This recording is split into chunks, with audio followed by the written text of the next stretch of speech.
코로나 사태 속에서도 하루하루 말씀으로 살아가려고 애쓰시는 여러분들 축복합니다.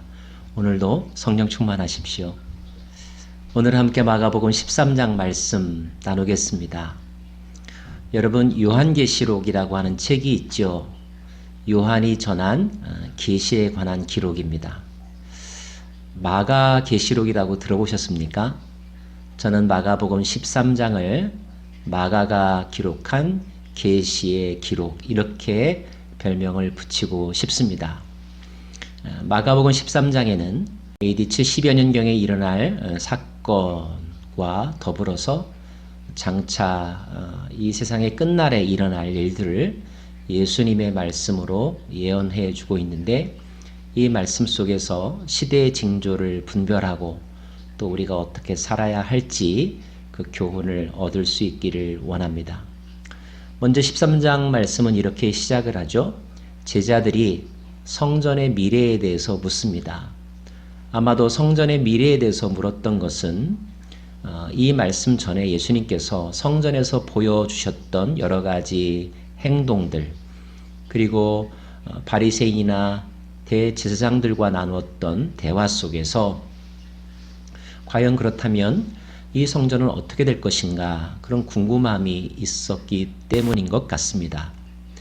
제자들의 질문에 대하여 예수님은 답변하는 형식으로 성전이 앞으로 겪어야 될 그 미래적인 사건과 더불어서 그 성전이 무너진다는 것이 영적으로 또 복음과 관련하여 어떤 의미가 있는지를 가르쳐 주고 계시는데요.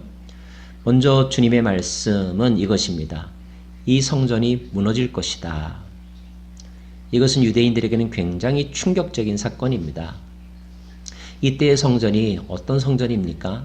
솔로몬 성전이 무너지고 바벨론 포로에서 돌아와서 힘들게 재건했던 수룹바벨 성전, 그리고 그것이 또 많은 공격과 외세의 그 박해에도 불구하고 근근히 유지되다가 헤롯에 의하여 다시 증개축된 성전. 비록 본래의 순수성은 조금 사라졌지만 유대인들의 신앙 가운데 하나님의 임재의 자리로 확고하게 믿는, 하나님이 그 민족을 사랑하신다는 대표적인 상징물이 바로 성전 아닙니까? 근데 예수님은 성전이 무너질 것이라, 돌 위에 돌 하나도 남지 않을 것이라고 말씀하고 계신 거예요. 그러면 그 일이 언제 일어날 것인가에 대해서 당연히 관심이 생기겠죠? 주님은 그 때와 시기는 아무도 모른다, 오직 하나님만이 아신다라고 말씀하십니다. 그리고 그런 일이 일어나게 될 때 나타난 여러 가지 징조들에 대해서 말씀하여 주시는데요. 이것은 흔히 종말에 대해서 생각하는 사람들이 함께 들어야 될 귀한 말씀입니다. 먼저 첫 번째, 거짓 그리스도들이 나타날 것이다. 자칭 그리스도라고 하는 사람들이 많이 나타날 것이다. 둘째, 난리와 난리의 소문들, 어수선한 이야기, 그리고 환란이 임하게 될 것이다. 자연적인 재앙, 또 전쟁과 같은 인위적인 사건들, 그리고 더불어서 갈등이 많이 일어나게 될 것이다. 심지어 형제가 형제를 죽이는 일들, 민족이 죽이는 일들이 일어나게 될 것이다. 오해와 미움과 그리고 분열의 영이 가득하게 될 것이다. 이런 뜻입니다. 그러면서 특별히 기독교 공동체에는 박해가 오게 될 것이다. 환란을 당하게 될 것이다. 사람들이 너희를 공회에 넘겨줄 것이다. 즉 예수 믿는 자들을 종교 법정에 세우게 될 것이다. 그리고 그 법정의 판결에 따라 많은 이들이 죽음을 당하게 될 것이다. 이런 말씀입니다. 그리고 그것은 단지 시작에 지나지 않는다. 성전이 무너지는 것, 예루살렘 성전이 무너지는 것은 앞으로 임할 환란의 시작에 지나지 않는다. 이런 뜻입니다. 얼마 동안 지속될지도 모른다. 그리고 창세 이후로 그런 환란을 겪어본 적이 없을 정도로 그 정도가 아주 심할 것이다. 이런 예수님의 말씀입니다. 사람들은 1차적으로는 AD 70년에 있었던 예루살렘 성전의 파괴와 오늘 말씀을 연결 짓습니다. 그러나 단지 그것으로만 끝나지 않죠. 어쩌면 성전의 붕괴는 시작에 지나지 않습니다. 보이는 성전의 붕괴보다 더 심각하고 사실은 우리가 깊이 생각해야 되는 것은 보이지 않는 성전들도 무너지더라는 것입니다. 여러 가지 재난에 의하여 그리고 종교적인 박해에 의하여 미혹하는 영들에 의하여 보이는 성전, 보이지 않는 성전, 건축물로서의 성전 그리고 영적인 성전들이 무너지는 때가 오게 될 것이다. 그리고 특별히 예수 믿는 사람들은 그 이유 하나만으로 죽음에 넘겨지기도 할 것이다. 그러면 이 속에서 기독교인들은 또 예수를 믿는 사람들은 어떻게 살아가야 할까요? 주님께서 또 소망이 되는 말씀도 하십니다.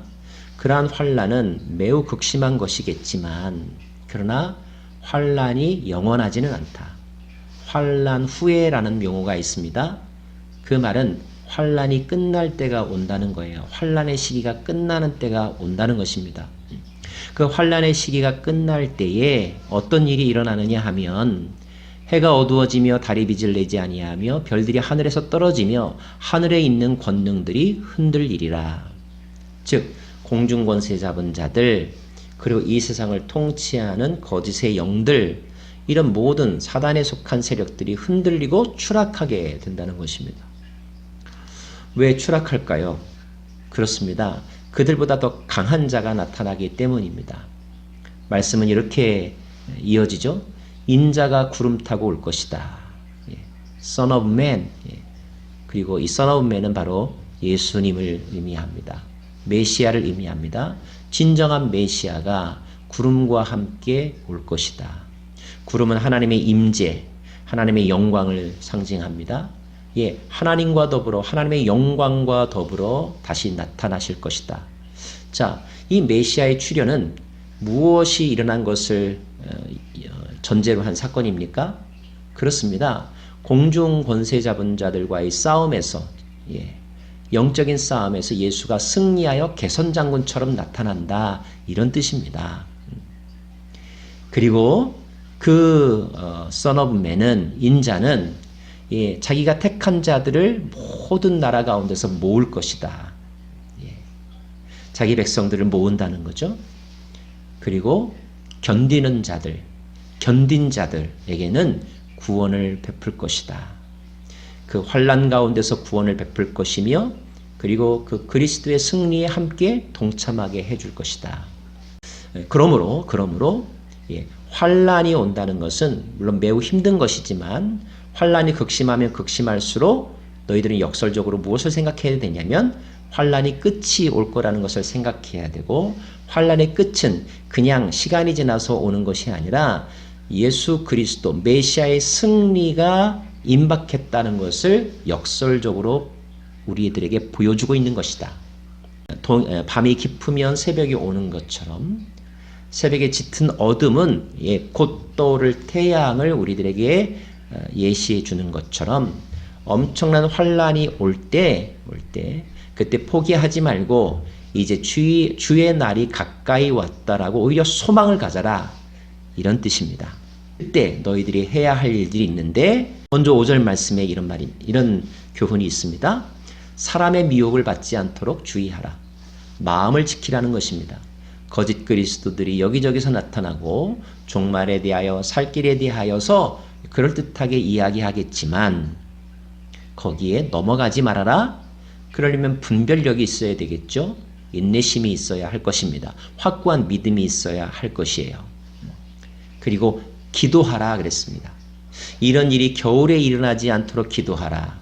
이 말은 무슨 말이냐면 그런 것이 예정된 때이기는 하지만 할 수만 있다면 너희들이 간절하게 부르짖어서 너희 때에 그런 환난이 오지 않기를 또는 온다면 잘 견뎌내기를 그리고 왔다면 빨리 지나가기를 간절하게 기도해라. 그 기도는 무엇을 앞당깁니까? 그렇습니다. 메시아의 재림, 메시아의 개선을 앞당기는 역할을 하게 될 것이다. 물론 너희들이 생각한 것만큼 그렇게 빠르게 오지는 않을지라도 그러나 너희들의 기도에 그분은 응답하실 것이다. 이런 뜻입니다. 그리고 무엇보다도 미리 걱정하지 말고 성령을 의지하라는 말씀이 있습니다. 11절에 이르기를 사람들이 너희를 끌어다가 넘겨줄 때 무슨 말을 할까 미리 염려하지 말고 무엇이든지 그때 너희에게 주시는 그 말을 하라. 말하는 이는 너희가 아니요 성령이시니라. 네, 성령님을 의지하라는 것입니다. 성령의 인도하심을 받으라는 거예요. 성령께서 그때그때 할 말을 가르쳐 주시고 성령께서 또한 피할 길도 열어주신다는 것입니다. 23절 말씀, 너희는 삼가라. 영어로 be on your guard가 있습니다. 너희 자신을 잘 지켜내라는 것입니다. 여기서 지켜내라고 하는 것은 마음을 지키라는 거예요. 미혹에 넘어가지 않도록 자기를 잘 지키라는 것입니다. 부정한 것, 더러운 것, 그리고 그런 사람들과 어울리지 말라는 거예요. 거룩과 순결을 끝까지 잘 지키라는 말씀입니다. 33절 말씀, 주의하라, 깨어 있으라. 그때가 언제인지 알지 못함이라. 37절, 깨어 있으라, 깨어 있으라. 그리고 아주 중요한 말씀하십니다. 10절인데요. 또 복음이 먼저 만국에 전파되어야 할 것이니라. 네, 그 환란의 끝, 주의 재림이 오기 전에 복음이 만국에 전파되어야 한다. 이런 말입니다. 이것은 단지 예상이 아니라 우리에게 주시는 명령입니다. 환란 가운데 우리가 뭘 하라는 거예요?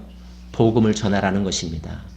여러분, 계시록 13장의 전체적인 이 종말에 관한 신학은 요한계시록의 전체 신학과도 연결되어 있습니다. 다르지 않습니다. 그러므로 이 마가복음 13장의 이 종말의 메시지를 정확하게 알면 요한계시록도 쉽게 이해할 수 있습니다. 요약하면 이렇습니다. 네, 모든 것이 무너진 때가 올 것이다. 미혹의 시대가 올 것이다. 그리고 환란의 때도 올 것이다. 그때 너희는 그럴수록 기도하고 마음을 지키고 그리고 성령님을 의지하여라. 그 환란이 매우 힘들겠지만 끝까지 견뎌내어라. 그러면 환란의 끝 순간이 오게 될 것이고 그 끝은 승리하신 예수 그리스도의 재림과 함께 시작될 것이다. 그때 주님은 견딘 자들을 구원할 것이며 마음을 지킨 자들을 구원할 것이다. 그때까지 너희들이 해야 할 중요한 일이 하나 있는데 복음을 전파하라. 이 메시지입니다. 복음을 전하십시오. 기도하겠습니다. 오 주님, 말세의 때를 살아가는 저희들 어떻게 살아가야 될지 분명하게 인식하고 그 교훈대로 살아가게 하옵소서. 예수님 이름으로 기도합니다. 아멘.